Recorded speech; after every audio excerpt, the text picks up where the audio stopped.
네, 말씀 보시겠습니다. 창세기 3장 12절 말씀입니다.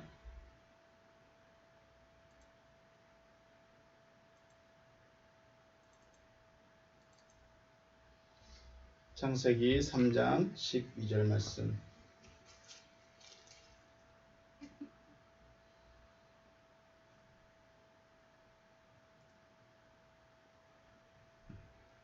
제가 봉독합니다. 아담이 이르되 하나님이 주셔서 나와 함께 있게 하신 여자 그가 그 나무 열매를 내게 주므로 내가 먹었나이다. 아멘. 원문으로 한번 보시겠습니다. 원문 오른쪽부터 읽습니다. 바이오멜 하 아담. 아담이 말하였습니다. 대답합니다. 하이샤 아쉘 나타타. 여자가 그것을 그 여자를 임마리 나타타 나와 함께 하도록 당신이 주셨습니다. 히우 나테나 리 민 하이츠 바우켈. 그녀가 나에게 주었습니다. 그 나무로부터 그녀가 나에게 주었습니다. 그리고 내가 먹었습니다. 라고 대답합니다. 다시 한번 정리하면 아담이 대답합니다. 당신이 나에게 함께하도록 그 여자를 주셨습니다. 그녀가 그 나무로부터 나에게 주었습니다. 그리고 내가 먹었습니다. 라고 원문 그대로 직역을 해봤습니다. 오늘은 아담과 그 여자에 대해서 생각을 해보겠습니다.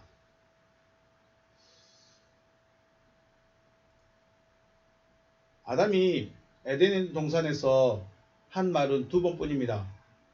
창세기 1장 23절 말씀과 오늘 3장 12절 말씀 두 번만 했습니다.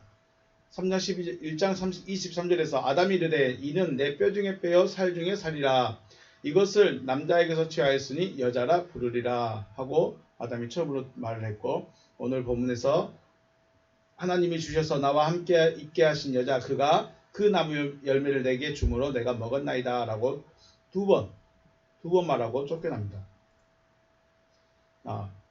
오늘 남자와 여자 아담과 그 여자에 대해서 생각을 한번 해보기로 했습니다. 처음에 여자를 대할 때 뭐라고 했습니까? 이는 내 뼈 중에 뼈요 살 중에 살이다. 이게 무슨 말일까요? 내 뼈 중에 뼈고 살 중에 살이다. 자기 자신이란 거죠. 여자를 보고 처음에 여자를 봤을 때 이는 납니다. 나와 내 자신입니다. 나와 똑같습니다. 라고 여기에 말을 했습니다. 하지만 후에는 이 여자를 누구에게 넘겨버립니까? 하나님이 나에게 주셨습니다 하면서 하나님의 것을 넘겨버린 모습입니다. 처음에는 내 뼈 중에 뼈요 살 중에 살이라고 했던 그 대상을 보고 범죄한 이후에는 하나님이 나한테 주셨잖아요. 하나님 것인데 나에게 주셨잖아요 라고 하나님께 넘겨버린 모습입니다. 정말 인간적인 모습이죠. 하나님께서 아담의 갈빗대로 여자를 만드셨죠. 갈빗대를 취하여서. 22장 22절 여호와 하나님이 아담을 깊이 잠들게 하시니 잠들매 그가 갈빗대 하나를 취하고 살로 대신 채우시고 갈빗대를 하나 가지고 여자를 만들었습니다. 그리고 그 여자를 이끌어 갔습니다. 하나님이 이끌어서 아담에게로 왔으면 아담이 자기 아내로 삼아도 됐을까요? 아담이 자기 여자로 만들어도 됐을까요? 자기 여자라고 만들었으면 자기가 책임을 져야지. 왜 아담이 여자가 범죄하니까 여자가 잘못을 하니까 하나님 것으로 넘겨버리냐는 거죠. 문제는 여기 있습니다. 자, 한번 보실까요? 창세기 2장 18절 말씀 보시면 여자가 만들어지기 전에 누가 있었냐면 짐승들이 있었습니다. 창세기 2장 18절부터 여호와 하나님이 이르시되 사람이 혼자 사는 것이 좋지 아니하니 내가 그를 위하여 돕는 배필을 지으리라. 돕는 배필을 진다고 했습니다. 돕는 배필입니다. 여호와 하나님이 흙으로 각종 들짐승과 공중의 각종 새를 지으시고 아담이 무엇이라고 부르나 보시려고 그것들이 누구죠? 각종 짐승들이죠. 흙으로 각종 들짐승과 공중의 새를 지으셨고 그것들을 그에게로 이끌어 가시니 아담이 각 생물을 부르는 것 곧 그 이름이 되었더라. 네. 여자가 만들어지기 전에 하나님이 아담 혼자 있는 게 별로 보기 안 좋았습니다. 그래서 여자를 먼저 만들어준 것이 아니라 짐승들을 만들어줬습니다. 왜 짐승들을 만들어줬을까요?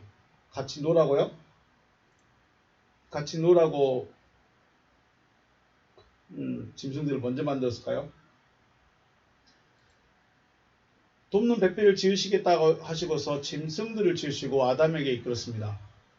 네, 아담에게 갔죠. 아담에게 갔습니다. 그런데 아담은 이 짐승들에게 관심이 있었을까요? 없었을까요? 이름만 지어줬습니다. 이름만 지어줬습니다. 이름만 지어주고 관심이 없습니다.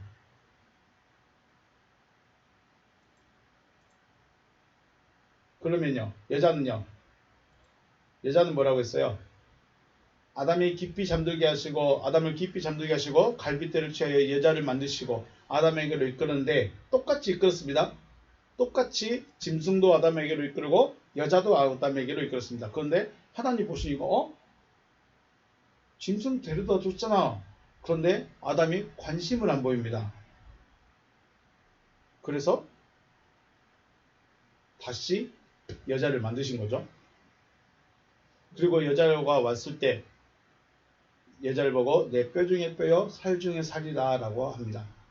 짐승들에게는 관심도 없지만 여자에게는 관심이 있었고 자기가 자신의 아내로 취하였습니다. 네, 아담이 무엇을 요구했는지 무엇을 원했는지 알 수가 없네요. 우리가 짐승들이라고 하면 소, 돼지, 개, 뭐 이런 짐승들일까요? 독수리도 만들고 사자도 만들고 코알라도 만들고 그 짐승들 말씀일까요? 우리는 아시죠? 하나님이 만드신 짐승들, 들짐승들, 공중의 새라는 존재들은 사람이었다는 것을 사람이었음을 알고 있습니다. 그러면 여자도 사람이고 짐승들도 사람입니다. 그런데 왜 아담은 짐승들, 다른 사람에게는 관심이 없었고 하와에게는 관심이 있었을까? 왜 다른 사람들은 자기 아내로, 자기 여자로 취하지 아니했는데 여자라고 하는 그 존재만 자기 아내로 취하였느냐 하는 것이죠.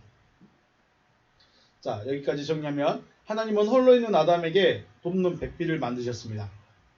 첫 번째는 짐승들이었고 두 번째는 아담으로부터의 여자입니다. 아담으로부터의 여자. 하나님은 짐승이나 여자를 똑같이 아담에게 이끌었고 취하고 취하지 않는 것은 누구의 선택이었죠? 아담의 선택이었습니다. 아담의 선택입니다. 하나님이 억지로 갖다 붙인 것도 아니고 야, 너 이 여자하고 무조건 결혼해야 돼. 너 이 여자와 무조건 아내 삼아야 돼 라고 하지 않았다는 것입니다. 문제가 되는 것은 자기로부터 만들어진 여자를 자기 아내로 자기가 취해버렸습니다. 그렇다면 자기 아내로 취하였으면 어떻게 됐을까요? 하나님의 말씀을 적당히 가르치는 것이 아니라 정확하고 확실하게 가르쳐야 하는 것이 남자의 의무입니다. 이제 여기서 남자가 해야 될 것이 있죠. 남자는 하나님의 말씀을 가르치는 자입니다. 말씀을 가르치는 자가 남자이고 가르침을 받는 자가 여자입니다. 그렇다면 아담은 자기 아내이기 때문에 확실하게 정확하게 하나님의 말씀을 가르쳤어야 됩니다. 그래서 어떤 미혹이었던 어떤 말이 들리던 흔들리지 않도록 말씀을 정확하게 가르쳐 주었어야 했다는 것이죠. 하지만 아담은 자신이 행한 그 일의 원인이 뭐였죠? 선악을 알게 한 나무의 열매를 먹는 거였습니다. 그 일의 원인을 누구에게 전가하고 있죠? 여자에게.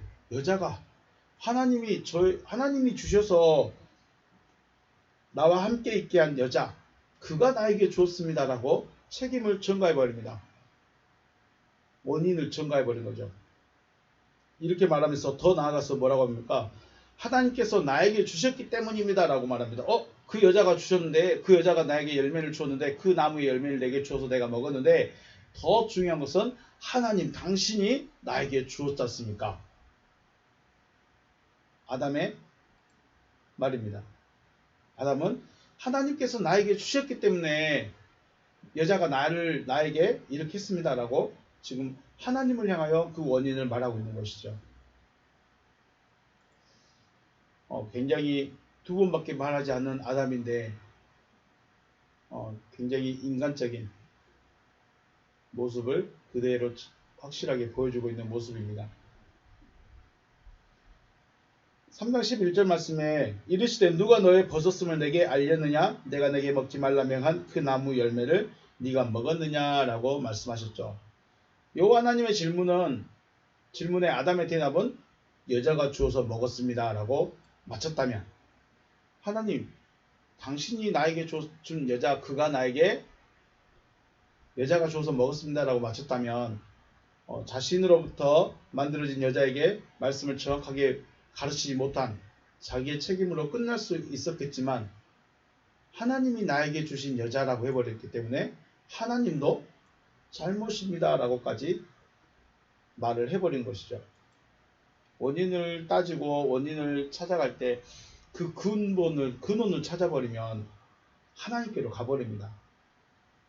그렇다면 하나님께서는 왜 이 질문을 하셨는가도 중요하겠죠. 왜 창세기 3장 11절의 말씀을 질문하셨느냐.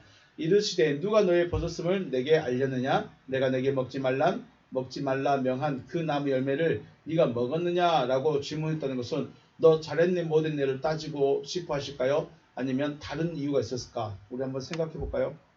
이미 먹어버렸습니다. 이미 물은 엎질러졌습니다. 그러면 너 왜 물 엎었냐? 저 같았으면 그랬겠습니다. 너 왜 물 엎었냐라고만 따질 것입니다. 그런데 하나님이 거기에만 머무겠느냐? 네가 잘했네 못했네, 네가 잘못했구나, 네가 못했구나 라는 것만 따지고 싶으셔서 하나님이 네 그 나무로부터 먹었느냐라고 질문하셨겠냐? 이 말씀인 것이죠.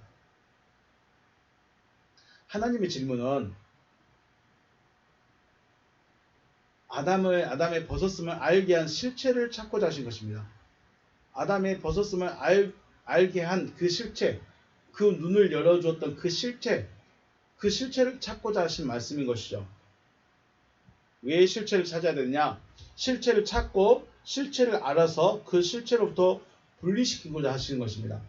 하나님은 지금 선악을 알게 한 나무로부터 분리를 시키시고자 그 실체를 찾고 싶습니다. 그 근원을 찾고 싶은 것이죠. 그런데 아담은 책임만 지금 묻고 있는 것으로 이해를 하고 있습니다. 하나님이 말씀하셨는데 내가 그 열매로부터 먹어서 이렇게 되었습니다가 아니라 책임 전가만 지금 하고 있다는 것이죠.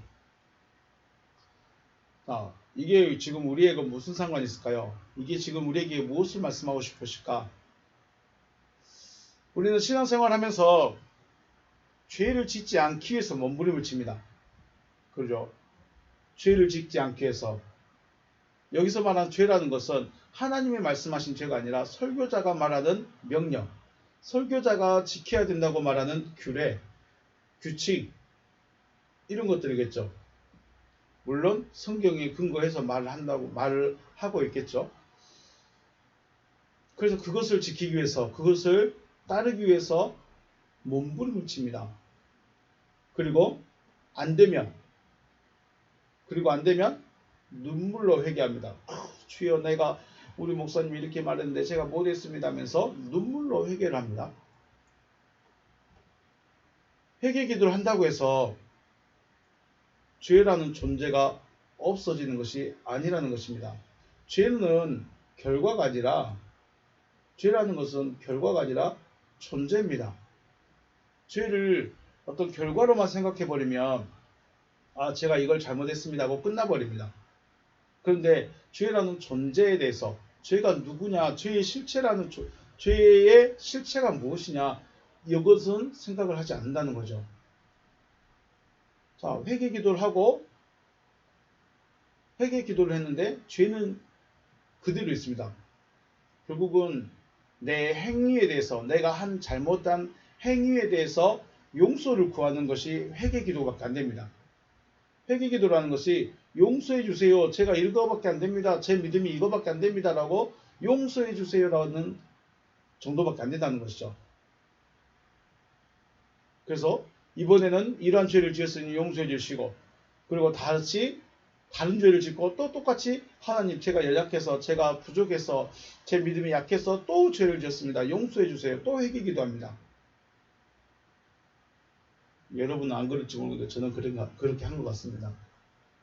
똑같은 죄도 지었고 거의 습관적인 죄도 많고, 우리 기준으로 봤을 때요.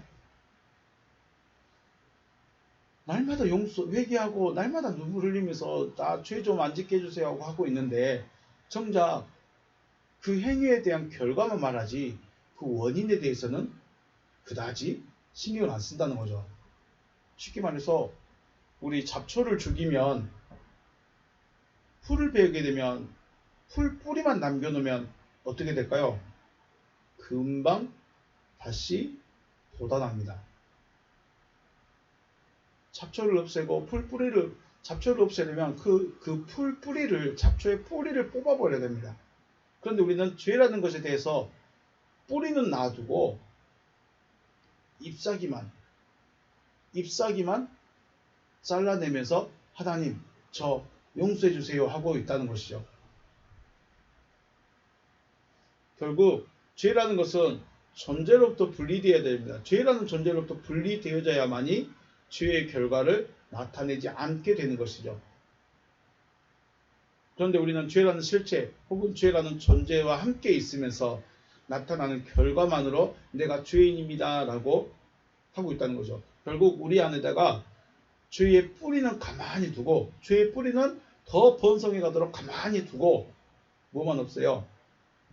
줄기만, 잎사귀만 다 잘라내고 있습니다. 왜 그럴까요? 그것은 죄라는 실체를 모르기 때문에 나의 연약함, 나의 부족함만 탓하고 나에게서 원인을 못 찾으면 다른 사람에게 그 죄의 결과를 전가하고 있다는 것이죠. 그래서 우리는 죄의 실체를 알아야 합니다.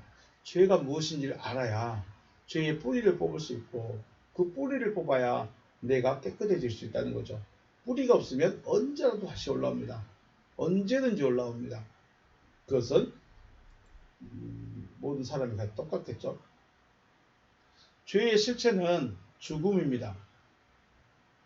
죄의 실체는 죽음이라는 존재예요. 죽음 혹은 우리가 말하는 사망이라는 존재가 나를 다스리는 왕으로 내 안에 존재하고 있기 때문에 죄의 결과가 나타날 수밖에 없는 것이죠. 죽음이 우리를 다스리고 있습니다. 죽음의 통치를 받고 있습니다. 그렇기 때문에 죄라는 어떤 행위의 결과가 나타날 수밖에 없다는 것이죠. 그럼 우리가 죄의 뿌리를 뽑아버리면 죄가 내 안에서 나를 다스리는 왕으로 있는데, 이 왕을 쫓아내버리고 새로운 왕을 내가 모셔드리면 어떻게 될까요? 하나님이 원하시는 게 이거죠. 아담에게 지금 네가 그 나무로부터 먹었느냐라고 말씀하신 것은 그 나무와 아담을 분리시키고 새로운 왕을 그 안에 넣어줘야 되기 때문에 그걸 찾고 싶은데 아담은 책임 전가만 하고 있다는 거죠. 그렇기 때문에 생명으로 나아가야 하고, 생명을 나의 왕으로 모셔드려야 하고, 생명이 나의 주관자가 되어져야 됩니다. 우리가 왜 믿어야 되죠? 왜 우리가 하나님의 말씀을 믿어야 되냐? 왜 우리가 하나님께 나와야 되냐? 이것 때문에 그렇습니다. 이게 생명이 나에게 왕으로 오지 않으면, 생명이 내 안에 왕으로 오시지 않으면 죄의 뿌리는 그대로 있습니다. 죄의 뿌리가 그대로 있다는 것은 그냥 죄인입니다. 누가 보실 때요? 하나님 보실 때. 이건 몇십 년 다녔네, 직분이 뭐냐, 이거 전혀 상관이 없습니다. 전혀 상관이 없이 나에게 생명이 나의 왕으로 들어와 계시냐, 생명이 나를 다스리고 계시냐, 생명이 나의 주관자가 되셨느냐, 이것이 가장 중요합니다. 이것이 우리가 믿어야 할 이유입니다. 하나님이 그러면 이걸 해주시겠다는 거죠. 하나님의 약속은 이겁니다. 너의 주인을 내가 바꿔줄게. 누구로? 생명으로. 누구로? 그리스도로. 바꾸시겠다는 거죠.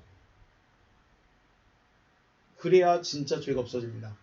그 전에는 하나님 저 용서해 주세요 하고 끝납니다. 하나님 저 용서해 주세요 하고 끝납니다. 그런데 정작 하나님 용서하셨을까요? 안 하셨을까요? 용서했다고 믿는 건 누구예요?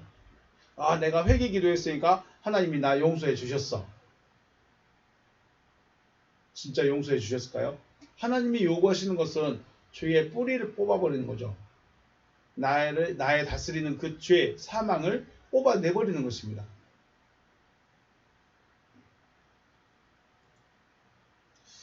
지난 시간에 말씀 나눴습니다. 그 나무는 하나님께서 먹지 말라 명하신 선악을 알게 한 나무, 지식나무입니다. 지식나무의 계략, 지식나무의 모략을 누구에게 전해줬습니까? 뱀에게 넘겨줬습니다.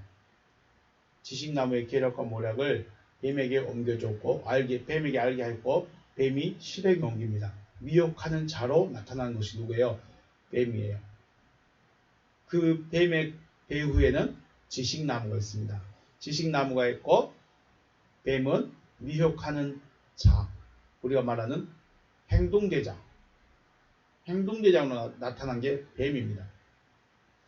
또 뱀도 자기가 자신이 직접 움직이지 않고 지금 시대는 아담과 하와 때는 아담과 하와밖에 없으니까 하와에게 다가와 뱀이 직접 움직였지만 지금 시대는 뱀의 가르침을 받아들인 자들을 통해서 다른 사람을 미혹하고 있는 것이죠. 그들이 예수님 말씀하시는 거짓 선지자, 요한계시록에서는 재림 예수라고 합니다. 우리는 죄의 실체와 분리되어져야 됩니다. 죄의 실체는 무엇이죠? 죽음이죠. 사망이 나의 왕으로 있는 것이죠. 사망이 나의 왕으로 있다는 것은 곧 내가 죄 가운데 있다. 죄가 나를 다스리고 있다라는 것입니다. 그래서 나를 다스리는 존재가 사망이 아닌 생명이 되어져야 된다. 하나님이 요구하시고 하나님이 말씀하시고 싶어하는 것, 아담에게 하고 싶어하는 것, 그리고 지금 이 시대에도 마찬가지입니다. 하나님이 하시고자 하신 것은 사망이 나를 다스리는 것이 아니라 생명이 나를 다스리게 하시는 것이 하나님이 하시고자 하시는 일이고, 이것이 구원이고, 이것이 부활이고, 이것이 거듭남이라는 것입니다. 하나님은 여러분과 저에게 제가 무엇이 필요한지를 알고 계십니다. 뭐가 필요할까요? 돈, 명예나 지위, 이러한 것이 아닌 생명이 필요하다는 걸 알고 있습니다. 물론 우리 입장에서는 돈도 필요하고, 권세도 필요하고, 권위도 필요하고, 명예도 필요하고, 지위도 필요하고, 이건 우리 입장에서 필요한 것이고, 하나님이 보실 때 나에게 필요한 것은 생명인 것입니다. 생명. 내가 필요한 것은, 내 입장에서 필요한 것은 돈, 명예, 지위, 건강, 이런 것들이겠지만, 하나님의 입장에서 나에게 필요한 것은 생명이다라는 것입니다. 시편 4편 7절 8절 말씀입니다. 주께서 내 마음에 두신 기쁨은 그들의 곡식과 새 포도주에 풍성할 때보다 더하니이다. 내가 평안히 눕고 자기도 하리니 나를 안전히 살게 하시는 이는 오직 여호와이시니이다 라고 말씀합니다. 시편 기자가 내 마음에 두신 기쁨, 누가 주셨습니까? 주께서 내 마음에 두신 기쁨이라고 말합니다. 내가 원해서 얻는 기쁨이 아니고, 내가 바라는 게 이루어져서 원하는 기쁨이 아니고, 주께서 내 마음에 두신 기쁨입니다. 그 기쁨은 곡식과 포도주, 눈에 보이는 것들이죠. 외부적인 환경과 조건에 의해서가 아니라는 것입니다. 하나님께서 우리에게 주시고자 하시는 것은 곡식과 새 포도주의 풍성함이 아닌 평안과 안식, 더 나아가 생명이라는 것입니다. 더 자세히 말씀드리자면, 외부적인 환경과 조건으로 기쁨과 만족을 누리게 하시는 것이 아니라 마음에 존재하는 존재로 인해서 기쁨과 만족을 누리게 하시는 것입니다. 마음에 존재하는 자. 우리 마음에 누가 있죠? 우리 마음에 누가 있느냐? 사망과 죽음이 있다면 우리는 기쁨을 누리지 못하는 거죠. 하나님이 사망과 죽음을 내 마음에 두지는 않으신다는 거죠. 하나님께서 주께서 내 마음에 두신 기쁨, 내 마음에 있는 존재. 네. 물론 외부적인 것들은 마음에 존재하는 자로 인해서 만족을 누리게 된 후에 또한 누릴 수 있는 것입니다. 그러므로 우리가 해야 될 것을, 또 우리가 추구해야 되는 것은 내 안의 기쁨, 내 안에 채워져야 될 것이 무엇인가를 알고 그것을 채워야 된다는 것이죠. 그것이 우선순위고 먼저인 것입니다. 우리 찬양한 동안 잠시 접속을 끊었다가 다시 한번 그대로 접속해 주겠습니다. 찬양한 동안에 접속하시고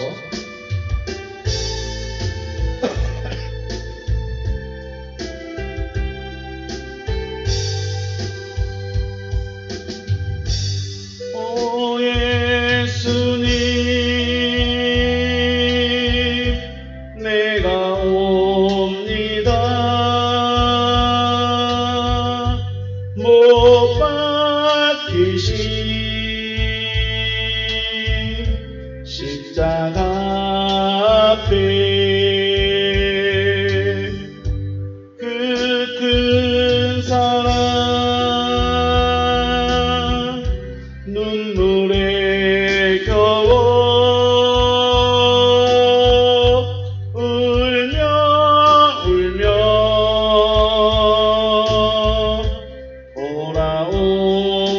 돌아옵니다. 주님 손과 발못 박혔고 머리에 가시관 박히셨네. 내 모든 죄와 허물 위해 말없이 피 흘려 주셨네. 오 예수님 나의 손 잡고 이제부터 영원까지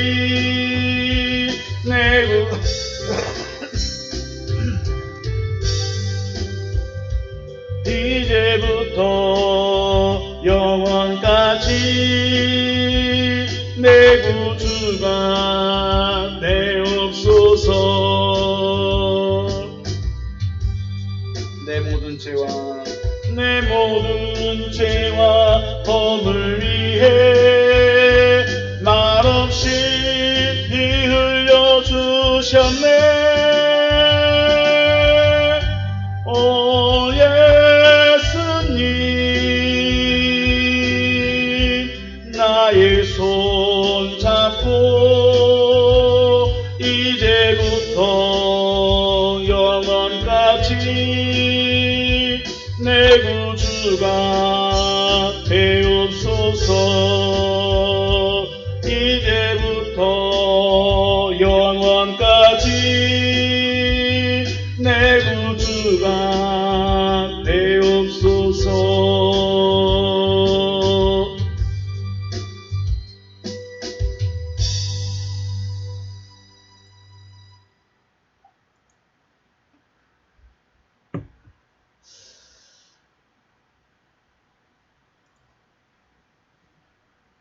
요한복음 16장 22절 말씀.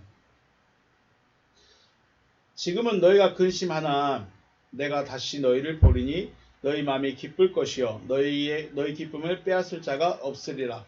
그날에는 너희가 아무것도 내게 묻지 아니하리라. 내가 진실로 진실로 너희에게 이르노니 너희가 무엇이든지 아버지께 구하는 것을 내 이름으로 주시리라. 지금까지는 너희가 내 이름으로 아무것도 구하지 아니하였으나 구하라. 그리하면 받으리니 너의 기쁨이 충만하리라. 아멘. 자, 주님이 우리에게 구하라고 하는 것이 무엇이었을까요?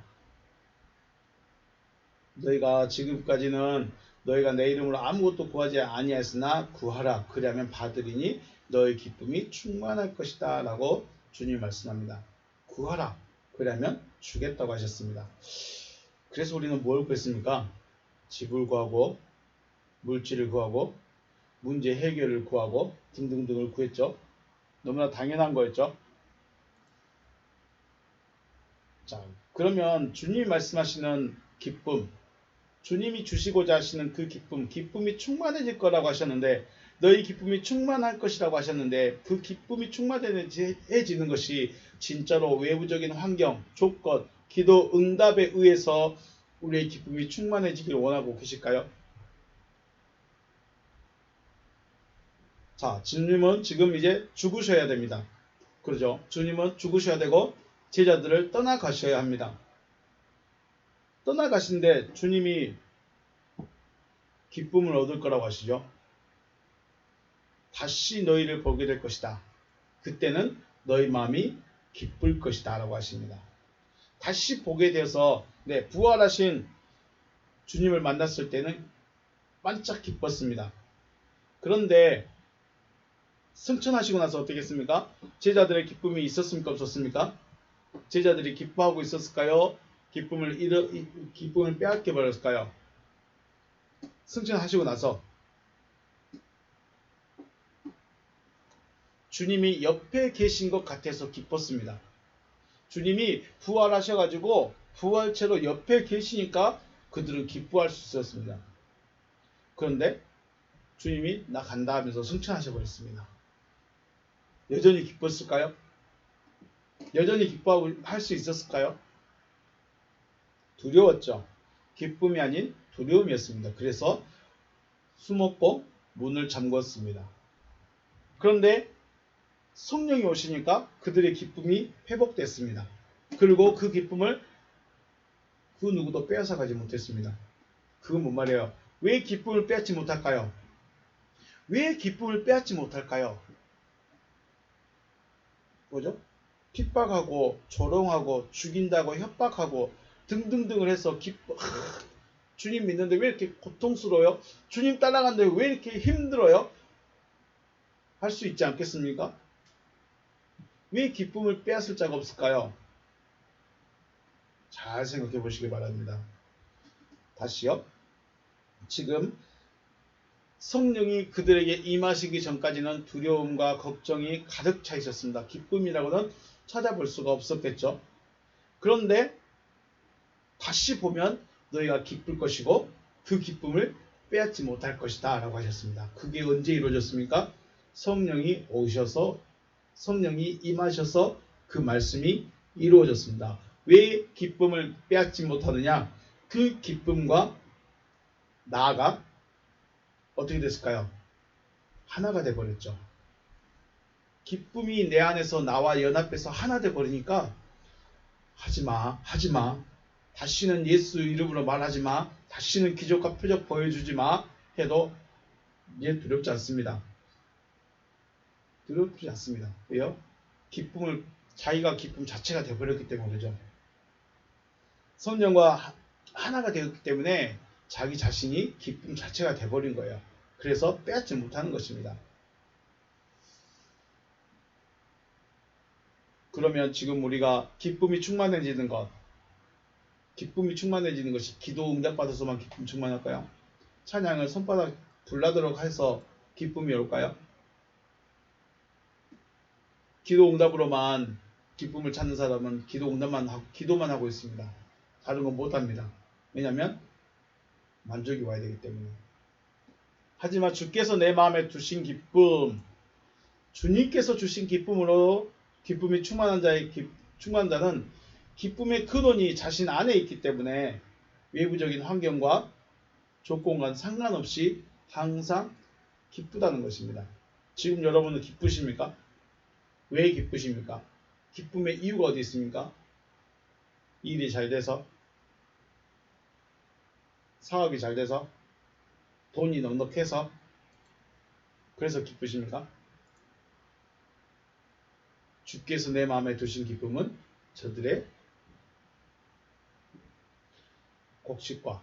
그들의 곡식과 새 포도주의 풍성할 때보다 더합니다. 라고 시편 기자는 고백하고 있습니다. 하나님이 주신 기쁨은 외부적인 환경, 영향, 조건에 의해서 되어지는 것이 아니라 그분 자체가 기쁨입니다. 시편 21편 2절 그의 마음의 소원을 들어주셨으며 그의 입술의 요구를 거절하지 아니하셨나이다. 우리 시편 말씀은 제가 찾아서 같이 보시겠습니다. 시편 21편 말씀 보면 다윗의 시로 되어 있습니다. 여호와여 1절에서 여호와여 왕이 주의 힘으로 말미암아 기뻐하며 주의 구원으로 말미암아 크게 즐거워하리이다. 그의 마음의 소원을 들어주셨으며 그의 입술의 요구를 거절하지 아니하셨나이다. 주의 아름다운 복으로 그를 영접하시고 순금관을 그의 머리에 씌우셨나이다. 그가 생명을 구하매 주께서 그에게 주셨으니 곧 영원한 장수로소이다. 아멘. 그가 생명을 구했다. 자, 우리 마음의 손을 들어주셨답니다. 누가요? 여호와께서 왕의 소원을 들어주셨습니다. 그리고 그의 입술의 요구를 거절하지 아니하셨습니다. 자, 우리 마음의 소원은 무엇인가요? 여러분의 마음의 소원, 지금 여러분의 마음의 소원은 무엇이 있을까요? 참된 소망, 참된 소원은 하나님께서 주시고자 하는 것을 소망하는 것입니다. 하나님께서 주시고자 하는 것을 저도 받고 싶습니다. 제가 받기를 소망합니다. 이게 진짜 소망이라는 거예요. 하나님 저 벼락부자 되게 해주세요. 이건 소망이 내 소원이죠. 그건 내 소원이긴 합니다. 그런데 하나님이 굳이 들어줘야 될 이유는 없는 거죠. 거절하실 수도 있다는 거죠. 내 소원은 하나님이 거절하실 수도 있습니다. 내가 기도하는 것은 하나님이 듣지도 아니하고 거절하실 수도 있습니다. 하지만 한 가지가 있죠. 하나님께서 주시고자 하시는 것을 소망할 때는 거절하지 못합니다. 하나님께서 주시고자 하시고 주신다고 약속하신 그것을 소망하고 있기 때문에 하나님께서 거절을 못하십니다. 우리는 하나님을 거절 못하는 것을 구해야 되지 않겠습니까? 따님이 아이스크림이 많이 먹고 싶다고 말합니다. 내일 줄게. 내일 먹자. 그러면 분명히 딸은 내일 저녁에 또 아이스크림 이야기를 합니다. 그런데 약속을 했죠. 주기로. 그럼 줘야 됩니다. 마찬가지죠. 부모도 그러는데 하나님은 안 그러시겠습니까? 하나님은 하나님이 주시고자 하시는 것을 소망하는 그에게, 하나님이 주시고자 하시는 그것을 바라보고 있는 그에게 하나님은 거절 못하시다는 거죠. 그걸 구하라는 것입니다. 그것이 소원이 되어져야 되죠. 그래서 그렇다면 하나님께서 주시고자 하는 것이 무엇이냐? 바로 하나님께서 주시고자 하신 것은 생명인 것이죠. 4절 말씀, 그가 생명을 구하매 4절에서 그가 생명을 구하매 주께서 그에게 주셨습니다. 곧 영원한 장수로소이다. 영생을 주셨습니다. 라고 시편 기자는 말하고 있습니다. 여러분은 하나님께 나와서 무엇을 구하고 있죠? 무엇을 구하고 있을까요? 무엇이 소망이신가요? 우리 구하는 것 자체가 다르죠. 믿음의 사람들의 구하는 것과 내가 구하는 것 자체가 다릅니다. 하나님께서는 아담에게 필요한 것을 주셨습니다. 물론 여자도 필요했겠죠. 그런데 온전히 가르치고 다스리지 못함으로 인해서 하나님께서 주시고자 하는 것을 얻지 못하는 결과를 얻어버렸습니다. 자, 왜 하나님께서 바로 생명나무로 붙어서 생명나무가 되지 못하게 하시고 오히려 여자를 주어서 실패하게 했느냐? 원인이 여기 있습니다. 온전히 가르치지 못하고 다스리지 못했습니다. 여자를 다스리려고 하면 기분 나쁠까요? 저는 제 아내 다스리지 않습니다. 다스리지 못합니다. 이런 말 들으면 어떨지 모르겠습니다. 중요한 것은 남자, 여자, 이 여자가 아니라는 것입니다. 네. 여기서 우리가 생각을 해서 배필이라는 말이죠. 배필. 돕는 배필.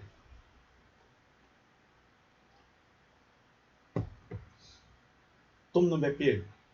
나가드라고 말합니다. 나가드. 단어의 뜻을 보니까 정면에 두다. 정면에 두다입니다. 정면에 있습니다. 그러니까 어떻게 보면 상대편인 거죠. 상대이죠. 상대.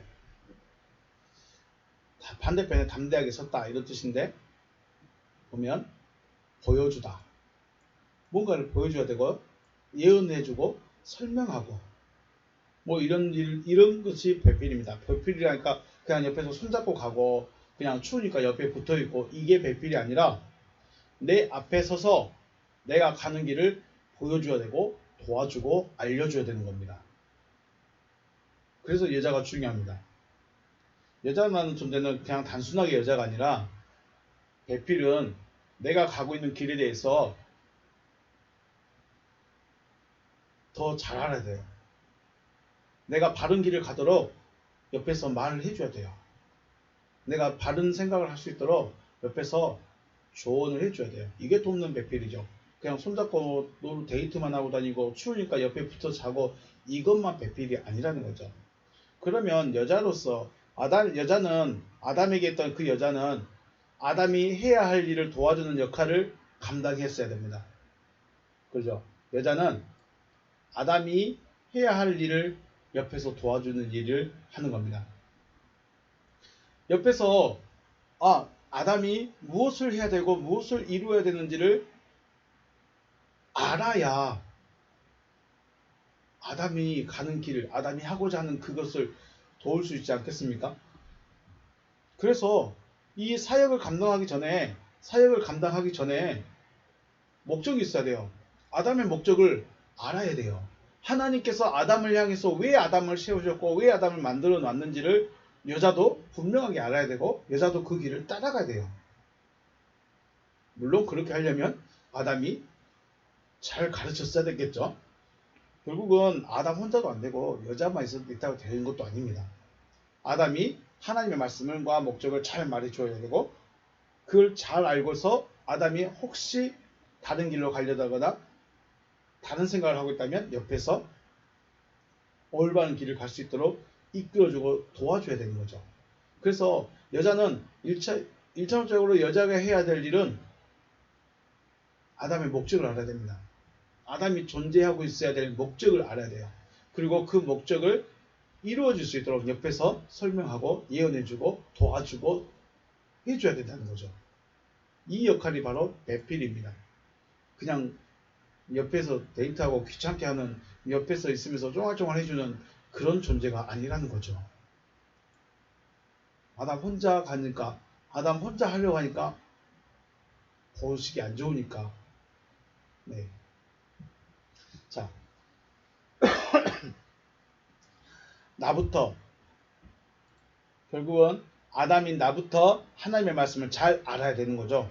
기본은 나를 세우시고 나를 부르시고 나를 이끌어 가신 이 하나님이 왜 나를 부르셨는가, 하나님이 나에게 무엇이라 말씀하셨고 하나님의 목적이 무엇인지를 내가 먼저 정확하고 확실하게 알아야 합니다.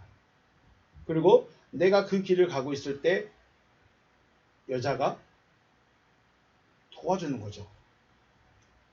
그래서 지금으로서는 진리시대에서는 아담으로서의 사역과 여자로서의 사역이 나 하나에서 이루어집니다. 나 한 몸에서 내 한 몸에서 아담으로서의 사역과 여자로서의 사역이 같이 이루어지고 있습니다. 그래서 혼자 가면 안 됩니다. 마음은 우리 그 제자들이 있었죠. 마음은 원이어도 육신이 약하다고 주님이 말씀하셨죠. 이 상태가 이겁니다. 남자가 여자를 정복하고 다스리지 못하면 또 여자가 온전히 서 있지 못하면 마음은 기도해야 되겠다, 말씀 연구해야 되겠다, 말씀대로 살아야 되겠다고 마음은 있지만 육체는 하고 싶은 대로 해버립니다. 이게 안 맞는 거죠. 그래서 시험에 들어가고 잠을 잘 수밖에 없는 것이죠. 아담과 하와는 따로 분리되어 있는 것처럼 말하지만 결국은 우리 마음과 육체, 내 마음 자체와 내 육신의 생각, 이 두 가지를 놓고 생각한다면 옆에 있는 아내가 문제가 아니라 내 안에서 일어나는 문제입니다. 내 안에서 일어나는 문제, 마음과 내 육신의 요구. 마음이 연약하면 육신을 따라갈 수밖에 없고 마음이 강하면 육신이 마음을 따라갈 수밖에 없습니다. 오늘 남자와 그 여자에 대해서 생각했습니다. 왜 아담이 하나님께 책임을 전가하고 먼저는 여자에게 책임을 전가하고 하나님께 책임을 전가했느냐. 예수님이 오셔서 기도하시다가 잠자는 제자들을 향하여 야 너희들 왜 나와 같이 깨어서 1시간 동안 너 기도할 수 없느냐? 마음은 원이로되 육체가 약하구나. 그 말이죠. 주님 저희 너무 피곤해요. 주님 날마다 쫓아다니느라고 다리가 아파요. 정말 힘들어요. 피곤해요. 그게 뭐예요? 그 말입니다. 마음은 원인데 육체에게 핑계를 대고 있죠. 아 육체가 병들어서요. 육체가 나이 들어서요. 육체가 연약해서요. 여자에게 계속 책임을 전가하고 그러면 주님 제발 돌아다니지 말고 한 곳에서 교회 개척해놓고 한 곳에서 하면 되잖아요 라고 끝까지 가서 결국 주님께 책임을 있다고 베드로가 말하면 안 되겠죠. 자, 저 여러분 어떻습니까? 아담이 누구냐? 여자가 누구냐? 아담은 내 안에 말씀, 그리고 여자는 육신의 생각, 육신의 나. 같이 가야 됩니다. 따로 가면 안 됩니다. 따로 갈 수가 없습니다. 같이 가야 됩니다. 그런데 마음이 약하면, 마음이 내 생각과 정신을 정복하지 못하고 다스리지 못하면 육체가 하는 대로 둘 수밖에 없습니다. 그래서 나중에는 주님 제가 약해서요, 제 믿음이 약해서요, 제 육체가 피곤해서요 하고 핑계 대버릴 수밖에 없는 우리라는 것을 아시고 가장 먼저는 마음의 말씀을 단단히 못이 박히도록 못처럼, 잘 박힌 못처럼 말씀을 잘 간직하고 있어야 되고, 다음으로는 여자가 여자를 온전히 정복할 수 있도록 우리는 또한 기도해야 할 것입니다. 그리고 여자도 말씀에 정복되어서 같이 아담과 그 여자가 하나 되어서 하나님의 목적이 이루어질 수 있는 여러분과 제가 되시길 주님의 이름으로 축복합니다. 네, 오늘은 여기서 마치겠습니다.